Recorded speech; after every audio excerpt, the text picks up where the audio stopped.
How many person is Jesus? Sorry? How many person is Jesus? How many person? Well, as a man, he's a How many person is he? Is he one person or two person? He's one. Right. So Jesus, the one person, is not necessarily self-sufficient and independent, but God is necessarily self-sufficient and independent. Because Jesus is not God. But does the Bible ever say that Jesus is all of God? Now, I'm telling you, Jesus is not God. So do you accept that Jesus is not God? No, I don't. So now tell me, what is invalid in my premises, in my argument? Do you disagree that God is necessarily self-sufficient and independent? But hang on, you're trying to use these terms, like what does self-sufficient and independent... If you don't know, ask me, I'll tell you. You're using stuff about God. Are you saying you don't know what self-sufficient means? Are you saying you don't know what independent means? You're trying to apply these things. You're trying to apply these things. If you don't know the meanings of these terms, you're trying to put God in a box. I'm not. No, I'm actually trying to put God as He is. So let's open up the box. So let me explain. Do you accept God is not dependent on anything or anyone? Yes. Right? Yes. That means He's independent. Yes. Do you also accept that God is self-sufficient? He doesn't need anyone for Him to be brought into existence. Yes. And I'm saying God has to be necessarily. Do you accept that?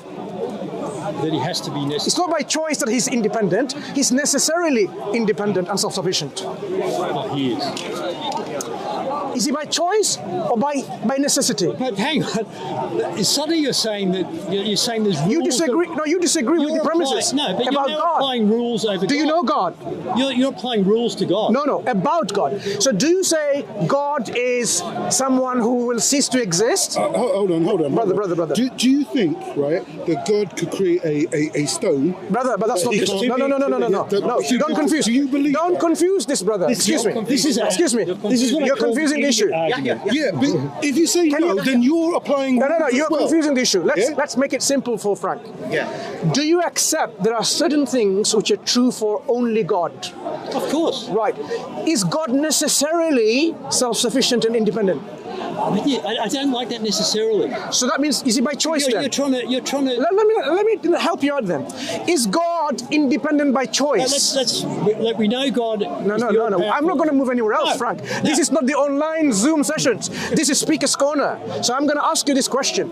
If you're open for it, we have a discussion. Otherwise, ma'as-salama. So because you want to have a discussion... When you say necessarily, you're trying to make your logic apply rules to God. I will explain. And I'm saying I'm not going to do that. No, I will explain.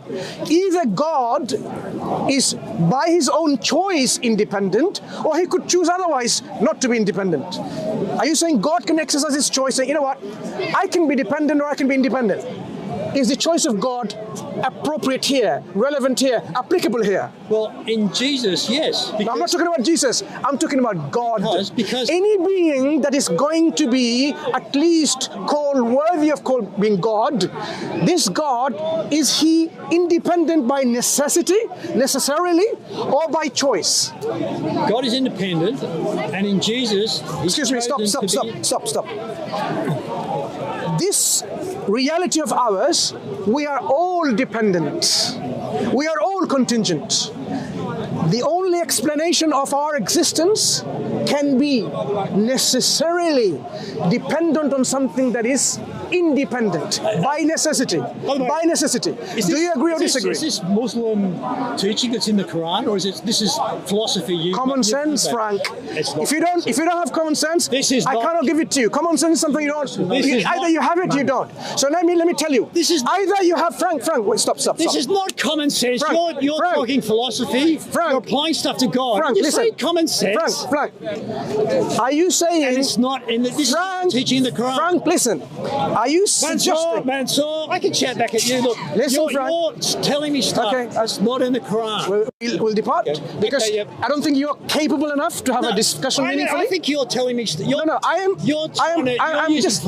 I'm making this assertion that either yourself, you are unwilling to have a discussion based on common sense because you know it's a matter of common sense, because you're so afraid. Let me finish my point, Frank. Let me finish my point. Common sense. Frank, let me finish my point. Or There's something else going on. Look, if you truly, genuinely want to have a meaningful discussion, what I am asking for is not rocket science. You don't need to be a rocket scientist to understand that if we exist here, all dependent, the only reasonable explanation can be that we have to depend on something that is independent. Because if we depend on something dependent, the question starts again. What does a dependent thing depends on? Eventually, it has to depend on something that is independent. So it is not rocket science or philosophy. So far, this is Christian theology. This is Christian theology. Wait, Frank. So we have to accept by reason, intellectual discussion that we're having, but God has to be necessarily independent and self-sufficient. You are disagreeing with that premise because you know I've already made my argument. I'm not. Let me finish. I've made my argument in 3 steps. Jesus necessarily is not self-sufficient. You know that. He's not. That is why any Christian that comes here with sense and reason will have to admit Jesus is not God. So I am going to ask you again. Do you disagree that God is necessarily self-sufficient and independent? I agree with that. You agree. Good. But the Quran doesn't teach it. Hang on. The Quran does not teach that. Good. So you agree with the first premise. My second premise.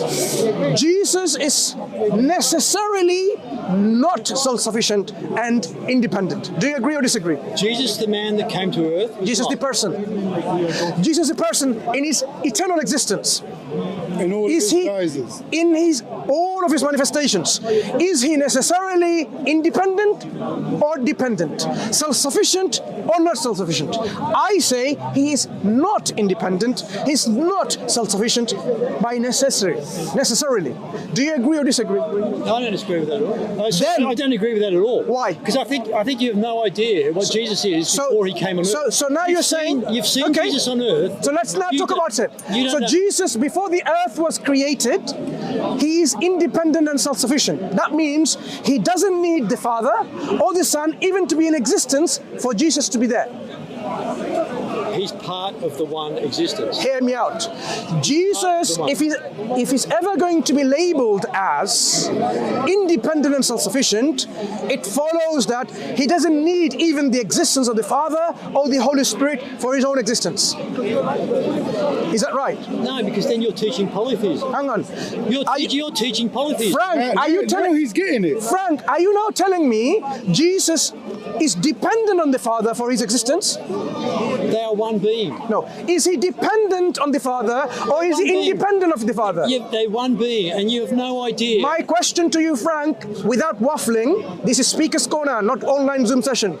The word I'm using to you specifically is dependent or independent. If you don't know what the meaning is, I can show you the dictionary meaning. But I do know you know what it means. Is Jesus dependent on the Father or is he independent on the Father? Jesus is the man on earth. You cannot... Is he dependent on the Father or is he independent on the Father before he created the whole universe, according to you? So I am not going to restrict Jesus as a man, Jesus as the Logos, which existed, according to you, before the foundation of this world. So at that point, is Jesus dependent on the Father or is he independent? There is no way out, Frank. You say he's dependent or you say he's independent? Well, I can say he's not independent. So he's dependent. They're one being. So because he's not independent, so my premise is true. Yeah. Then he's not God. Well done. You just proven my point. No, we haven't finished yet. We have. We haven't finished. What is there to discuss? If Jesus is not necessarily self-sufficient and independent, he cannot be God because God is necessarily self-sufficient and independent. Your foundation is gone. Is the left hemisphere of my brain dependent on me? Listen, Jesus is not self-sufficient and independent. God is. Therefore, Jesus is not God.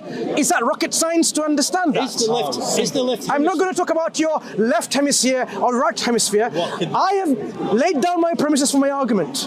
If you don't know about this argument before, you learned it in Speaker's Corner today. Now, try... Mansur is preaching to himself. He thinks he's got a very good point here, but he's not answering the question. Neither are you. Is Jesus... Is my left hemisphere Jesus is not God because he's not self-sufficient. So you do accept that? Is the left hemisphere of my brain dependent on me?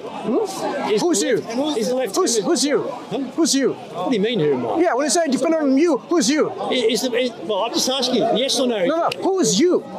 Me. Me who? You can see me. No, me who? Me the man, me the spirit, me the body? Let me make it easier. Is the left hemisphere of your brain dependent on you? Hold on. Dependent for what? Wait, just a sec. The left hemisphere of your brain. Yeah. Did you create it? No. No. Sorry, guys. Then the analogy doesn't work. Right.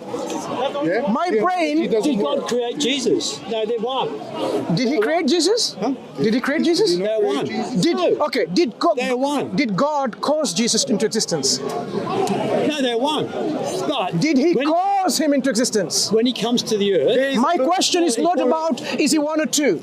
It's a different question, Frank. When he's on earth. If you don't understand English, let me tell you what a different question is.